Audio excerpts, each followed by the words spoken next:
अखण्डमण्डलाकारं व्याप्तं येन चराचरं तत्पदं दर्शितं येन तस्मै श्रीगुरुवे नमः।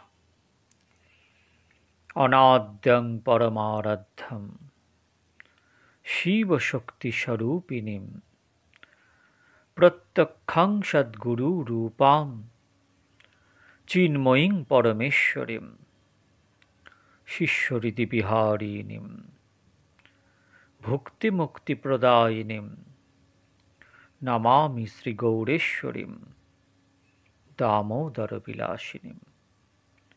वागीषद्याः शूरगणाः सर्वार्थानामुपक्रमे जं नक्त्वा कृतकृत्वा सुस्तं नमामि गजाननम्। मूकं करोति वाचालं पुङ्गुं लङ्घयते गिरिं यत्कृपातमहं वन्दे परमानन्दमाधवं। नारायणं नमस्कृत्य नरं चैव नरोत्तमं देवीं सरस्वतीं व्यासं ततो जयमुदीरयेत्। ভক্তগণ, আস্বাদন করব শ্রীমদ্ ভাগবতম। শ্রীমদ্ ভাগবতমের দশম স্কন্ধে আজ অদ্ভুত এক উপাখ্যান আপনাদের শ্রবণ করাবো। তা হলো সুখিয়া মালিনী। খুব মন দিয়ে এই উপাখ্যান শ্রবণ করুন। শ্রীকৃষ্ণের বাল্যলীলা অনন্ত। চন্দ্রাবলী সখীর কথা, দুর্বাসার দুর্দশা, সুখিয়া মালিনীর কথা সংক্ষেপে বর্ণনা করা হচ্ছে। একবার দুর্বাসা ঋষির সন্দেহ হয়েছিল শ্রীকৃষ্ণ ঈশ্বর কি মানব। বালকৃষ্ণ স্মিতহাস্য করলেন। তাতে ঋষি কৃষ্ণের উদরে প্রবিষ্ট হলেন সেই সন্দেহ নিরসনের জন্য। ঋষি কৃষ্ণের মধ্যে ইন্দ্রলোক, চন্দ্রলোক, ব্রহ্মলোক ইত্যাদি দর্শন করতে লাগলেন। অধিকন্তু ঋষি তার আশ্রমটি শ্রীকৃষ্ণের মধ্যে প্রত্যক্ষ দর্শন করলেন। তারপর চন্দ্রাবলী সখীর কথা, শ্রী গণেশজির কথা আসছে। যশোদা মা গণেশ চতুর্থীর ব্রত করছেন, যাতে বালকৃষ্ণের যাবতীয় সংকট বিনাশ হয়, বুদ্ধি প্রখর হয়। তিনি কৃষ্ণকে পুত্ররূপই মনে করতেন। বালকৃষ্ণ অসংখ্য বাল্যলীলা করেছেন। বাল্যলীলার সমাপ্তি সুখিয়া মালিনীর চরিত্র বর্ণনার মধ্যে দিয়ে। সুখিয়া মালিনীর চরিত্র মূল ভাগবতে অতি সংক্ষেপে বর্ণনা করা হয়েছে। দশম স্কন্ধের একাদশ অধ্যায়ের প্রথম দুটি শ্লোকের মধ্যে দিয়ে। তবে কিছু সাধু সন্তগণ তাদের উপলব্ধি দ্বারা সেই ঘটনাটি যেরূপভাবে বর্ণনা করেছেন তা ভক্তগণের নিকট অত্যন্ত রস ও মাধুর্যপূর্ণ এবং শিক্ষণীয় বলে বিস্তারিতভাবে তার বর্ণনা করা প্রয়োজন। বৃন্দাবনে সুখিয়া নামে এক মালিনী বাস করতেন। তার 9টি কন্যা ছিল, কিন্তু কোনো পুত্র সন্তান ছিল না। আর্থিক অবস্থা তার খুব খারাপ ছিল। তিনি পুষ্পমাল্য এবং ফল বিক্রয় করে অতি কষ্টে জীবনযাপন করতেন। সুখিয়া মালিনী গোকুলে গোপীদের নিকট ফুল, তুলসী বিক্রি করতে আসতেন। সুখিয়া খুব দুঃখিত ও অসুখী ছিলেন, কিন্তু পরম সৌভাগ্যে ব্রজগোপীদের সঙ্গগুণে সুখিয়ার মনে ভক্তির রং স্পর্শ করেছিল। শ্রীকৃষ্ণের অনন্ত বাল্যলীলার কথা সুখিয়া অত্যন্ত মনোযোগের সঙ্গে গোপীদের নিকট শ্রবণ করায় শ্রীকৃষ্ণকে দর্শনের ইচ্ছা প্রবল তার মনে জাগ্রত হল। বালকৃষ্ণ গোপীদের করতালিতে উৎসাহিত হয়ে তাঁদের আনন্দ দিয়ে নৃত্য করতেন, কখনো গান করতেন। বিশ্ব ব্রহ্মাণ্ডের মালিক হয়ে কখনো গোপীদের আদেশ মতো কোনো বস্তু এনে দিতেন এবং তাদের বিশেষ হর্ষ উৎপাদন করতেন। এই গোপীগণ মহান ঋষি ছিলেন। অনেক জন্ম ধরে কঠোর সাধনায় সফলতা লাভ করে বরপ্রাপ্ত হয়েছিলেন বলে ব্রজে গোপী হয়ে জন্মগ্রহণ করে শ্রীকৃষ্ণের বাল্যলীলা প্রত্যক্ষ রূপে আস্বাদন করেছিলেন। গোকুলে গোপীগণ শ্রীকৃষ্ণের মধুর বাল্যলীলা কথা পরস্পরের মধ্যে বর্ণনা করতেন। মালিনী সুখিয়া অন্য কাজকর্ম ত্যাগ করে সেই মধুর কথা তন্ময় হয়ে শ্রবণ করতেন। আজ বালকৃষ্ণ এই করেছে, ওই করেছে, এসব কথা শ্রবণ করে তার মধ্যে কৃষ্ণ প্রেম জাগ্রত হলো। শ্রীকৃষ্ণকে দর্শনের প্রবল ইচ্ছা জাগ্রত হলো। মালিনী ভাবলেন, গোপীগণ যে কানাইয়ার কথা সারা দিন ধরে বর্ণনা করেন, পাগলের মতো তার পেছনে পেছনে চলেন, সেই বালকৃষ্ণ দেখতে কিরূপ, তার লীলা কিরূপ, একবার দেখতেই হবে। তাই যশোদা মার আঙিনায় এসে মালিনী দাঁড়িয়ে অপেক্ষা করতে লাগলেন, বালকৃষ্ণ বাইরে এলেন, দর্শন করবেই। ভগবানের এক সাধারণ নিয়ম হলো, যতক্ষণ পর্যন্ত মানবের মনে একটিও লৌকিক বাসনা বর্তমান থাকে, ততক্ষণ পর্যন্ত ভগবান প্রত্যক্ষ দর্শন দান করেন না। সাধক বাসনা রহিত হলে, তার হৃদয় গঙ্গা জলের মতো শুদ্ধ হলে, ভগবৎ দর্শনের তীব্র ইচ্ছা জাগ্রত হলে, তখন ভগবানের দয়া হয়, তিনি ভক্তকে প্রত্যক্ষ দর্শন দান করেন। মালিনীর হৃদয়ে শ্রীকৃষ্ণের দর্শন ইচ্ছা জাগ্রত হলেও তখনও তার মনে অনেক জাগতিক বাসনা কামনা ছিল। মালিনী বালকৃষ্ণকে দর্শনের জন্য নন্দবাবার আঙিনায় রোজ অপেক্ষা করতেন, কিন্তু তার অপেক্ষা করার সময় বালকৃষ্ণ বাইরে আসতেন না। মালিনী হতাশ হননি। তিনি একদিন ব্রজের এক নিষ্ঠাবান ব্রাহ্মণকে জিজ্ঞাসা করলেন, আমি বালকৃষ্ণকে দর্শন করতে চাই, উপায় বলে দিন, কখন কি করে তার দর্শন করতে পারব। ব্রাহ্মণ বললেন, প্রাতঃকালে উঠে ভগবানের ধ্যান করো, ধ্যানে অতিশয় তন্ময়তা হলে ভগবান বালকৃষ্ণের দর্শন লাভ করতে পারবে।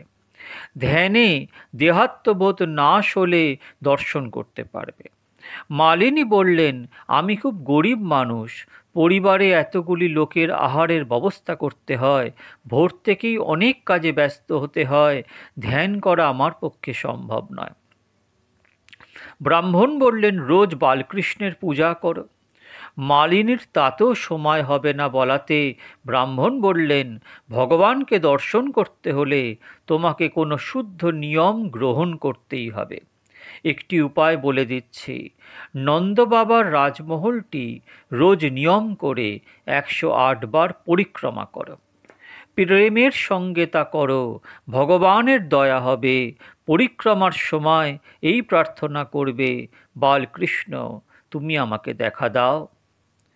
মালিনী শুভ সংকল্প গ্রহণ করে, বালকৃষ্ণ তুমি আমায় দেখা দাও, এই প্রার্থনা যেন মন্ত্র জপের মতো জপ করে রোজ প্রেমের সঙ্গে 108 বার পরিক্রমা করতে শুরু করলেন নিয়মিতভাবে। জীব যখন নিয়মিত রূপে ভক্তি করেন, তখনই ভগবানের দয়া হয়। কোনো কোনো ভাগবত শ্রোতা মনে করেন যে 5-10 টাকা কথার জন্য দান করলেই কথার পুণ্য তার প্রাপ্তি হয়ে যাবে। আসলে তা এমন হয় না। কথার ফল তিনিই লাভ করেন, কথা শ্রবণের পরে যিনি পাপ কর্ম পরিত্যাগ করেন, যিনি নিয়মিত রূপে ভোজন করার মতো ভজন ভক্তিও নিয়মিত রূপে করেন।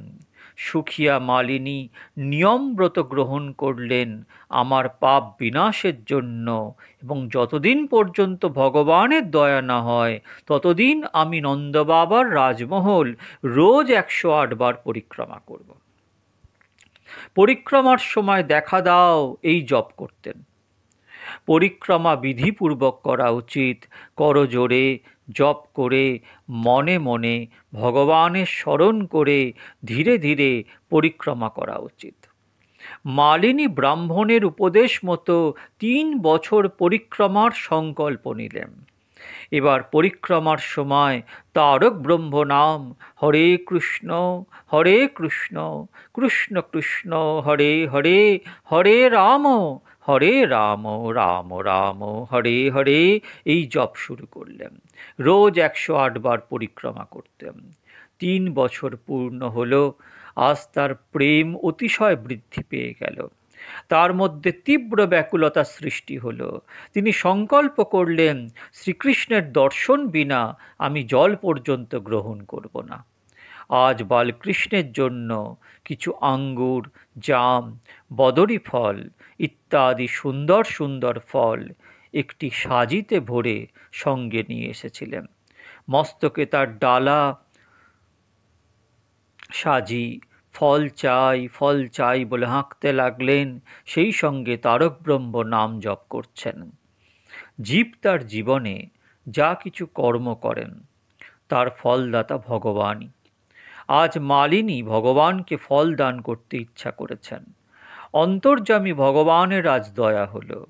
তিনি ভাবলেন 3 বছর নিয়মিত রূপে আমাকে ডেকে আসছে, পূর্ণ উপযুক্ততা লাভ করেনি এখনো, মনে এখনো বাসনা আছে, তবু তার ভক্তিতে দৃঢ় করার জন্য আজ দর্শন দানের জন্য রাজমহলের বাইরে যাব। মা যশোদা বালকৃষ্ণকে রোজ সুন্দর সাজসজ্জায় সজ্জিত করেন। আজও তাই করেছেন।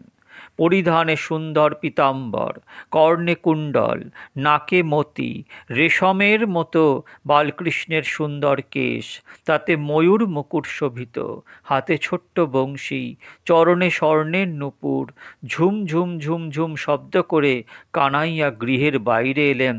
তার চলন, দৃষ্টি ইত্যাদি সবই অদ্ভুত, আকর্ষণীয়, অনুপম। তার সকল কার্যই মঙ্গলময়। বালকৃষ্ণ ধীরে ধীরে অঙ্গনের বাইরে এসে হাত পাতলেন। মালিনীকে বললেন, ফল দাও। মালিনী লালাকে দেখে মুগ্ধ হলেন। কি অপরূপ সুন্দর বালক! দর্শনের পরে একটু কথা বলার প্রবল ইচ্ছা হলো মালিনীর।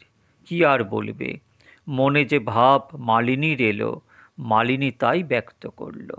মালিনী বলল, আমি ফল দান করি না, ফল বিক্রি করি। আমি খুব গরিব লোক, ফল বিক্রি করে সেই অর্থ দিয়ে চাল ক্রয় করি। তুমি আমাকে চাল দিলে তোমাকে আমি ফল দেব। বালকৃষ্ণ গৃহ হতে চাল আনতে গেলেন। এবার মালিনীর মনে হলো, আমি মস্ত বড় ভুল করেছি, তার কাছে ফলের বিনিময়ে চাল চেয়েছি। আমার বুদ্ধি কম, যা মনে আসে তাই মুখে বলে দিই, মিথ্যা কথা বলিনি। আমি গরিব মানুষ, ফল বিক্রি করে চাল ক্রয় করি, ইহা তো সত্য কথা। এবার মালিনীর অনুশোচনা হতে লাগলো। বালকৃষ্ণের দর্শনের পরে তার হৃদয়ে প্রেম আরও বৃদ্ধি হলো। মালিনীর ভাব বদলে গেল। ভাবল, আমার 9টি কন্যা, একটিও পুত্র নেই। বালকৃষ্ণ সামান্য সময়ের জন্য যদি আমার কোলে এসে বসত, আমি ধন্য হতাম, তাকে পুত্র রূপে আদর করতাম। মালিনী লালার প্রতীক্ষা করছেন। বালকৃষ্ণ গৃহের মধ্যে চাল আনতে গেলেন। 2 হাত ভরে চাল নিয়ে এলেন। আসার পথে চাল প্রায় পড়ে গেল। সামান্য চাল তার কোমল হাতে যা অবশিষ্ট রইল তা তিনি মালিনীর ফলের সাজিতে ঢেলে দিলেন। মালিনী বালকৃষ্ণকে নিবিষ্ট চিত্তে দেখছেন। বালকৃষ্ণ মালিনীর প্রতি কৃপা ও করুণার দৃষ্টিতে দেখছেন। মালিনীর বড় ইচ্ছা জাগ্রত হলো বালকৃষ্ণকে একটু কোলে তুলে নিতে, কিন্তু ভয় হচ্ছে যশোদা মা যদি অসন্তুষ্ট হন। সংকোচের জন্য মালিনী মুখে কিছু না বললেও অন্তর্যামীর অজানা কিছু নেই। তাই বালকৃষ্ণ নিজেই মালিনীর কোলে চড়ে বসলেন। বিশ্ব ব্রহ্মাণ্ডের মালিক এখন মালিনীর কোলে। মালিনী আনন্দে অভিভূত হয়ে বালকৃষ্ণকে আদর করতে লাগলেন, বারবার তাকে দেখতে লাগলেন। প্রেম ক্রমেই বৃদ্ধি হতে লাগল।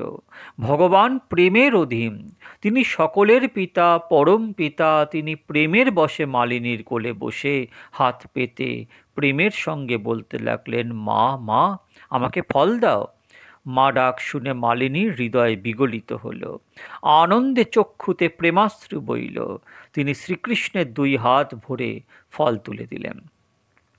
মালিনী লালাকে বলতে লাগলেন, পুত্র, আজ আমার ভুল হয়ে গেছে, তোমার কাছে চাল চেয়েছি, আর কোনোদিন তোমার কাছে কিছুই চাইব না। তোমার জন্য রোজ ফল নিয়ে আসব। পুত্র, তুমি রোজই একটু বাইরে এসো, তোমার ইচ্ছে হলে আমার কোলে বসবে, তবে একবার আমাকে মা বলবে, আমার সব দুঃখ ভুলে যাব। এবার বালকৃষ্ণ দৌড়ে গৃহে মধ্যে চলে গেলেন, কিন্তু যাবার সময় মালিনীর মনটিকে আকর্ষণ করে নিলেন। মালিনী পাগলের মতো হলেন, বারবার শুধু মনে হচ্ছে লালা আমার কোলে চড়েছে, আমাকে মা মা বলে ডেকেছে, এখন আর গৃহে ফিরে যেতে ইচ্ছা হচ্ছে না, এখানে থেকেই থাকতে ইচ্ছা হচ্ছে। ভাবলেন, এদের গৃহের উদ্বৃত্ত উচ্ছিষ্ট খাদ্যে জীবন ধারণ করা হলেও এই আঙিনায় বাকি জীবন কাটাতে চাই। আমি তো লালার মা, লালা আমাকে মা বলেছেন, লালা তো আমারই পুত্র। মালিনী আরও ভাবলেন, আমার মন এখানে পড়ে থাকলেও শরীর ঘরে নিয়ে যেতে হবে। 9টি ক্ষুধার্ত কন্যা ঘরে অপেক্ষা করছে, ওরা খুঁজে খুঁজে এখানে চলে আসবে, তখন যেতেই হবে। তাই অনিচ্ছায় মালিনী গৃহে ফিরে গেলেন। লালার স্মরণ করে কষ্টে গৃহের দিকে যাত্রা করলেন। গৃহে ফিরে মাথার ডালিটি নিচে নামিয়ে স্তম্ভিত হয়ে গেল। এ কি, ডালিটি যে অতি মূল্যবান, বহু রত্নে পরিপূর্ণ। জীব যা কিছু কর্ম করে তার ফল অবশ্যই জমা থাকে। আপনি দান করেন, জপ করেন, কথা শ্রবণ করেন, সৎকর্ম করেন, এসবের ফল পুণ্য। উত্তম হল এই পুণ্যরূপী ফলদাতা শ্রীকৃষ্ণের চরণে অর্পণ করে দেওয়া। সেই পুণ্য ফল সুখ ভোগে খরচ না করে তা পরমাত্মাকে অর্পণ করে দিলে আপনার ফলের পাত্র রত্নে ভরে যাবে। সাজিবা ডালি মানবের বুদ্ধিস্বরূপ, তাতে কর্মফল ভরা রয়েছে। অপরোক্ষ জ্ঞান ও রত্নস্বরূপ, প্রেম লক্ষণা ভক্তি রত্নস্বরূপ, আত্মস্বরূপ দর্শন অপরোক্ষ জ্ঞানী রত্ন। মালিনীর প্রেমে ভগবানের আসল স্বরূপ তার নিকট প্রকাশিত হল। এখন মালিনীর নিকট জগৎ নেই, সব কৃষ্ণময়। বাহির ভিতরে তার কৃষ্ণ দর্শন হচ্ছে। তিনি ডানে বামে সম্মুখে পশ্চাতে সর্বত্র বালকৃষ্ণকে দেখছেন। বালকৃষ্ণ লীলা করছেন। লীলাকর্তা, লীলার সামগ্রী সব একমাত্র তিনি। মালিনী জগৎ ভুলে কৃষ্ণ প্রেমে পাগলিনী হয়ে কীর্তনে তন্ময় হয়ে গাইছেন, হরে কৃষ্ণ কৃষ্ণ কৃষ্ণ হরে হরে, হরে রাম রাম রাম হরে হরে। বৎসান মুঞ্চন কচ্চিৎ সময়ে ক্রোশ সংজাত হাসস্তেয়ং সদ্দত্তদধিপয় কল্পিতৈস্তেয়োজ্জগৈ মর্কান ভক্ষ্যান বিভজতি সচ্চেন্যাত্তি ভাণ্ডং ভিন্নত্তি দ্রব্যালবেশ্য গৃহ কূপিত জাত্যুপকৃষ্যোত্তেকান। ভাগবত 10ম স্কন্ধের 8ম অধ্যায়ের 29তম শ্লোক। পরমাত্মা শ্রীকৃষ্ণের লীলাগুলি শ্রীকৃষ্ণের অনুগ্রহ। শ্রীকৃষ্ণ স্বয়ং আনন্দস্বরূপ, আপ্তকাম। তার সুখ ভোগ বা কিছুই প্রাপ্তির অপেক্ষা নেই। শ্রী গঙ্গা মায়ের কখনো তৃষ্ণা লাগে না। সূর্য নারায়ণ প্রকাশ স্বরূপ, সূর্যের কাছে অন্ধকার নেই। তদ্রূপ ভগবান আনন্দ স্বরূপ বলে তার কিছু প্রাপ্তির অপেক্ষা নেই। ভগবান যা কিছু করেন সবই জীবের কল্যাণের জন্য।